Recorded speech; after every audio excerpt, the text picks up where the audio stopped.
दोस्तों, आज हम बात करने वाले हैं एक हालिया वेब सीरीज के बारे में जिसका नाम है चिरैया। इस कहानी में कुछ ऐसे मुद्दे उठाए गए हैं जिन पर अक्सर समाज में खुलकर चर्चा नहीं होती। मूल सवाल ये है कि क्या विवाह के बाद भी एक महिला की अपनी मर्जी और सहमति की कोई अहमियत बचती है, या फिर शादी के बंधन में उसकी आवाज दबा दी जाती है? क्या रिश्ते सिर्फ सम्मान से चलते हैं या कई बार उसी रिश्ते में औरत के अधिकार कुचल दिए जाते हैं? यही कड़वी सच्चाई इस सीरीज की पटकथा में बुनी गई है। तो चलिए बिना समय गंवाए इस कहानी को विस्तार से समझते हैं। मैंने यहाँ इस सीरीज के सभी एपिसोड का सार एक ही वीडियो में समेटने की कोशिश की है।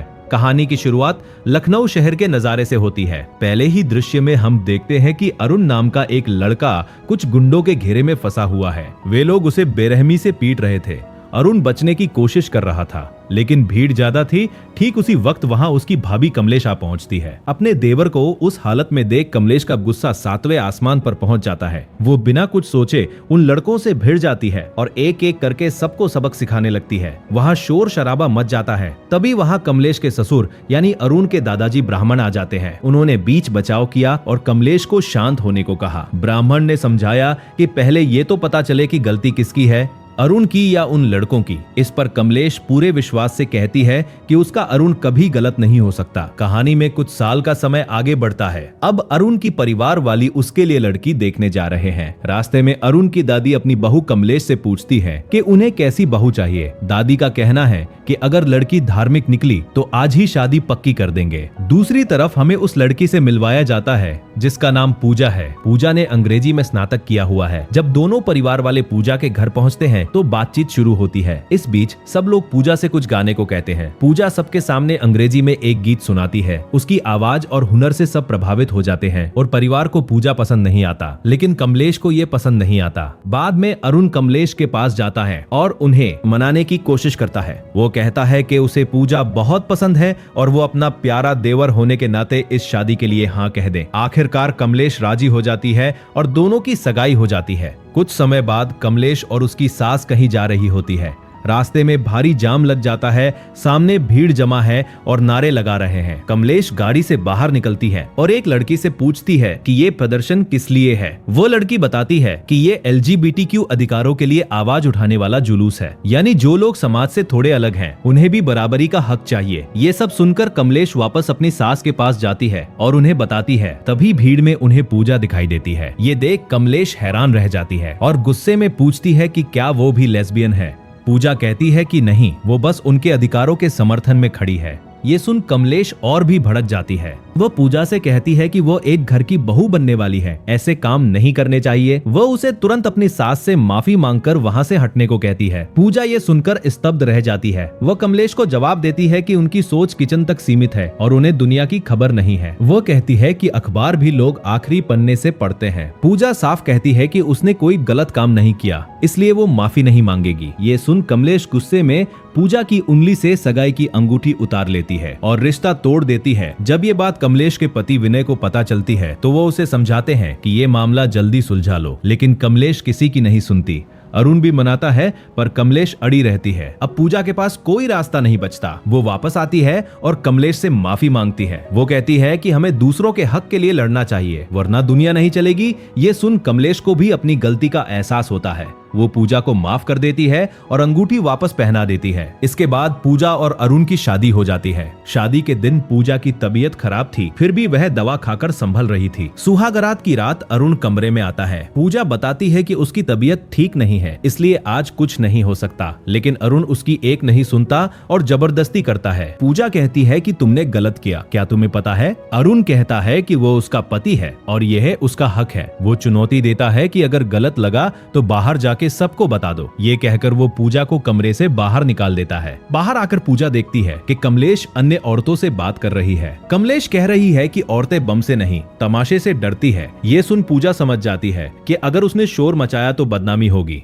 वो चुपचाप वापस कमरे में चली जाती है। अरुण ये देखकर और भी बेरहम हो जाता है और फिर से जबरदस्ती करता है। पूजा पूरी तरह बेबस हो जाती है। अगली सुबह कमलेश देखती है कि पूजा छत की दीवार पर खड़ी है। पूछने पर पूजा कहती है कि वो अपने घर जाना चाहती करती है। कमलेश उसे उसके मायके छोड़ आती है। वहाँ पूजा अपनी माँ को रात की सच्चाई बताती है, लेकिन उसकी माँ कहती है कि ये तो पति पत्नी के बीच चलता ही है, वंश आगे बढ़ाने के लिए ये सब जरूरी है। ये सुन पूजा और भी टूट जाती है। उसकी माँ धमकी देती है कि अगर वो वापस नहीं गई तो वो खुदकुशी कर लेंगी। मजबूर होकर पूजा वापस ससुराल जाने लगती है। रास्ते में वह बहाना बनाकर रुकती है और भाग जाती है। कमलेश उसे ढूंढती है लेकिन नहीं मिलती। वह घबराकर घर वालों को बताती है। सब ढूंढते हैं पर पूजा नहीं मिलती। कमलेश पूजा की दोस्त सोना को फोन करती है, जो एक एनजीओ में काम करती है। सोना कहती है कि उसे खबर नहीं है, पर वो पता लगाएगी। कमलेश पूछती है कि एनजीओ में क्या काम होता है। सोना बताती है कि वे ऐसी औरतों की मदद करते हैं जिनके साथ अन्याय हुआ हो। सोना बताती है कि कल एक औरत रेल पटरी पर मरने गई थी, लेकिन लोगों ने उसका फायदा उठाया। कमलेश कहती है कि औरतों को बाहर नहीं निकलना चाहिए। सोना पूछती है कि अगर घर में भी सुरक्षा नहीं तो फिर कहां जाएं? इसका जवाब कमलेश के पास नहीं होता। जल्द ही सोना को पता चलता है कि पूजा एक पार्क में बैठी है। सोना वहां पहुंचती है और कहती है कि अगर वो नहीं बताना चाहती तो कम से कम कमलेश को बता दे, क्योंकि एक औरत ही दूसरी औरत का दर्द समझ सकती है। कमलेश वहां आती है और पूजा सब कुछ बता देती है कि अरुण ने उसके साथ क्या किया। ये सुन कमलेश को गुस्सा आता है और वो पूजा को थप्पड़ मारती है। कहती है कि अरुण ऐसा नहीं कर सकता। फिर वो पूजा को घर ले आती है। घर आकर कमलेश विनय से पूछती है कि कुछ साल पहले अरुण की लड़ाई क्यों हुई थी। विनय कहता है कि कॉलेज में ऐसे होते रहता है। कमलेश सोचती है कि अगर अरुण गलत है तो उसकी परवरिश की जिम्मेदार वो भी है। कुछ समय बाद कमलेश की बेटी पूछती है कि एआई क्या होता है। कमलेश को नहीं पता। पड़ोसन बताती है कि जब कंप्यूटर अपना दिमाग चलाए। कमलेश हैरान रह जाती है कि बच्ची को ये कैसे पता। पड़ोसन कहती है कि अखबार में पढ़ा था। ये सुन कमलेश को पूजा द्वारा इस्तेमाल किया गया शब्द कंसेंट याद आता है। वे सोना के पास जाती है और पूछती है कि कंसेंट का क्या मतलब है। सोना बताती है कि इसका मतलब है सहमति। किसी के शरीर पर उसी का हक होता है, बिना मर्जी के कोई कुछ नहीं कर सकता। उधर पूजा और अरुण हनीमून पर जाते हैं। पूजा कहती है कि पिछली रात को भूलकर नई शुरुआत करें। पहले दोस्त बने, लेकिन अरुण नहीं सुनता और फिर जबरदस्ती करता है। पूजा रोने के सिवा कुछ नहीं कर पाती। इधर कमलेश अखबार पढ़ने लगी है और सोना के एनजीओ में मदद करने जाती है। रात को पूजा बाथरूम में बंद हो जाती है। अरुण बाहर आने को कहता है। पूजा कहती है कि उसके पीरियड्स शुरू हो गए हैं। अरुण सबूत मांगता है। अगले दिन पता चलता है कि पूजा हॉस्पिटल में है और हालत गंभीर है। सब वहां पहुंचते हैं। अरुण कहता है कि लेडीज प्रॉब्लम है। कमलेश डॉक्टर से मिलती है। डॉक्टर बताती है कि पूजा के शरीर पर ब्लेड के कट हैं। ये सुन कमलेश सन्न रह जाती है। वो परिवार वालों को जाने को कहती है और पूजा से पूछती है कि ये क्या है। पूजा बताती है कि उसने पीरियड साबित करने के लिए खुद को काटा था। कमलेश को झटका लगता है। पूजा पूछती है कि क्या अब भी लगता है वो गलत है। कमलेश कहती है कि वो उसका दर्द समझ रही है और अब उसके साथ खड़ी है। अगले दिन अरुण हॉस्पिटल आता है तो पता चलता है कि कमलेश ने पूजा को डिस्चार्ज करा लिया है। अरुण डॉक्टर से पूछता है कि क्या वो पत्नी के साथ संबंध बना सकता है। डॉक्टर गुस्सा होकर बताती है कि पूजा ने खुद को क्यों काटा। अरुण गुस्से में वहां से निकल जाता है। घर आकर उसे पता चलता है कि मुंह दिखाई की रस्म है और मर्द अंदर नहीं जा सकते। पूजा पूछती है कि कमलेश उसे क्यों लाई। कमलेश कहती है कि उन्होंने अरुण को पाला है, शायद उसके पिता से बात करने पर वो सुधर जाए। कमलेश बताती है कि जब उनकी बेटी हुई तो डॉक्टर ने कहा था कि वो अब मां नहीं बन सकती, तब से अरुण ही उनकी संतान है। वो अरुण को सजा दिलवाएंगी। पूजा राजी हो जाती है। तभी अरुण आता है। कमलेश उसे रोकती है कि जब तक सजा नहीं मिलती वो पूजा से नहीं मिलेगा। अगले दिन कमलेश सबको सच बताती है। उसे उम्मीद थी कि ब्राह्मण सख्त फैसला लेंगे, लेकिन ब्राह्मण कहते हैं कि अरुण बस माफी मांग ले। कमलेश हैरान रह जाती है। वो अकेले में ब्राह्मण से बात करती है। ब्राह्मण कहते हैं कि इतनी छोटी बात पर बेटे को जेल नहीं भेज सकते। कमलेश कहती है कि अगर आप नहीं भेजेंगे तो मैं भेजूंगी। ब्राह्मण गुस्से में कमलेश, पिंकी और पूजा को घर से निकाल देते हैं। विनय रोकने की कोशिश करता है तो ब्राह्मण उसे भी रोक लेते हैं और कहते हैं कि वो खुद वापस आकर माफी मांगेगी। विनय कुछ नहीं कर पाता। कुछ समय बाद कमलेश वापस आती है और विनय से कहती है कि जाएंगी तो कहां, इस घर के अलावा कोई ठिकाना नहीं। विनय समझाता है कि उसने सही किया, सच्चाई का साथ दिया, गलत के खिलाफ खड़ी हुई, इसलिए पीछे नहीं हटना चाहिए। ये सुन कमलेश में फिर से हिम्मत आ जाती है। वो ससुर जी का आशीर्वाद लेती है और कहती है कि इस लड़ाई में जीतेंगी। वह पूजा को लेकर अपने वकील नाना के घर चली जाती है। नाना सब सुनकर कहते हैं कि मैरिटल रेप का कोई कानून नहीं है, इसलिए दहेज का केस डालेंगे। पूजा राजी हो जाती है, लेकिन कमलेश दहेज का केस नहीं करना चाहती।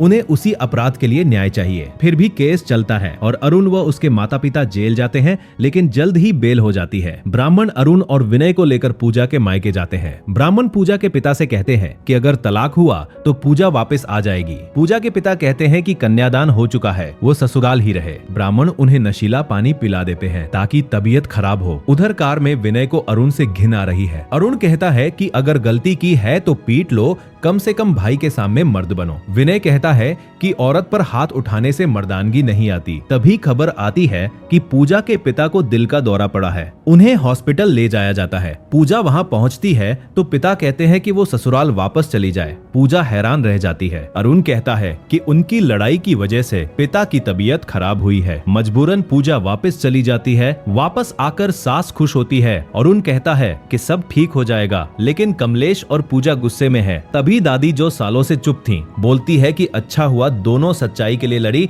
औरतें चुप रहती हैं, इसलिए अत्याचार बढ़ता है। कथा के दिन कई औरतें इकट्ठा होती है। कमलेश कथा सुनाने के बहाने शोषित औरतों की बातें बताती है। पूजा भी सबके सामने बताती है कि अरुण ने उसके साथ जबरदस्ती की। सब हैरान रह जाते हैं। ब्राह्मण शौक होकर औरतों को जाने को कहते हैं। कमलेश कहती है कि जो औरतें अन्याय का शिकार हुई हैं, वे वहीं रुके। सब औरतें बैठ जाती है। कमलेश सबके सामने कहती है कि औरतें पूरी जिंदगी दूसरों के लिए जीती है। एक वक्त आता है जब अपनी जिंदगी पर अपना हक सबसे कम रह जाता है। अगर आवाज नहीं उठाई तो जिम्मेदारियों के बोझ में दब जाती है। हर औरत को अपनी इज्जत और हक के लिए खड़ा होना सीखना चाहिए। ये सुन कई औरतों के चेहरे बदलने लगते हैं और वे कमलेश के साथ खड़ी हो जाती है। कमलेश की सास भी साथ आ जाती है। उसी वक्त अरुण पिता के कहने पर पूजा को रोकने की कोशिश करता है और हाथ उठाने लगता है। ये देख कमलेश का गुस्सा फूट पड़ता है।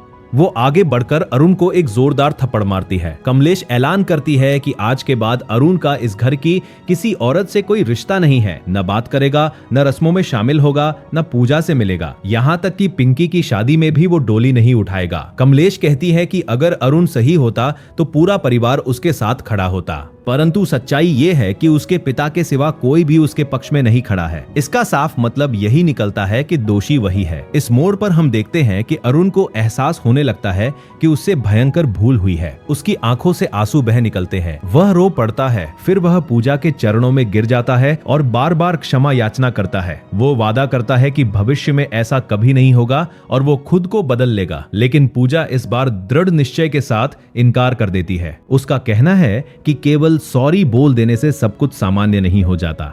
आज अरुण माफी मांग रहा है, पर कल वह फिर वही हरकत दोहरा सकता है। पूजा आगे कहती है कि फिलहाल इस विषय पर कोई कड़ा कानून मौजूद नहीं है, पर जिस दिन ऐसा कानून बनेगा वो सबसे पहले अरुण के खिलाफ कार्रवाई करेगी और वो उस दिन का इंतजार करेगी। इस गहरे सोच पर मजबूर कर देने वाले अंजाम के साथ ये कहानी यहीं समाप्त हो जाती है। दोस्तों, इस कहानी से एक बड़ी सीख मिलती है। एक महिला का अस्तित्व केवल किसी की बहू, पत्नी या माँ बनकर सीमित नहीं है। उसके अपने विचार होते हैं, अपने फैसले होते हैं। यदि किसी रिश्ते में सम्मान और सहमति का अभाव है तो वह रिश्ता महज एक नाम बनकर रह जाता है। इसलिए ये बेहद जरूरी है कि हर महिला अपनी आवाज उठाना सीखे, अपने अधिकारों और अपनी गरिमा के लिए खड़ी होना सीखे, क्योंकि जब तक एक महिला स्वयं अपने मूल्य को नहीं पहचानेगी तब तक समाज भी उसे वो सम्मान देना नहीं सीखेगा। शायद यही गहरा संदेश ये पूरी सीरीज हमारे सामने रखना चाहती है। यदि ये वीडियो आपको पसंद आया हो तो कृपया हमारे चैनल को सब्सक्राइब जरूर करें। अगली वीडियो में फिर मिलेंगे नए विचारों के साथ। तब तक के लिए अलविदा।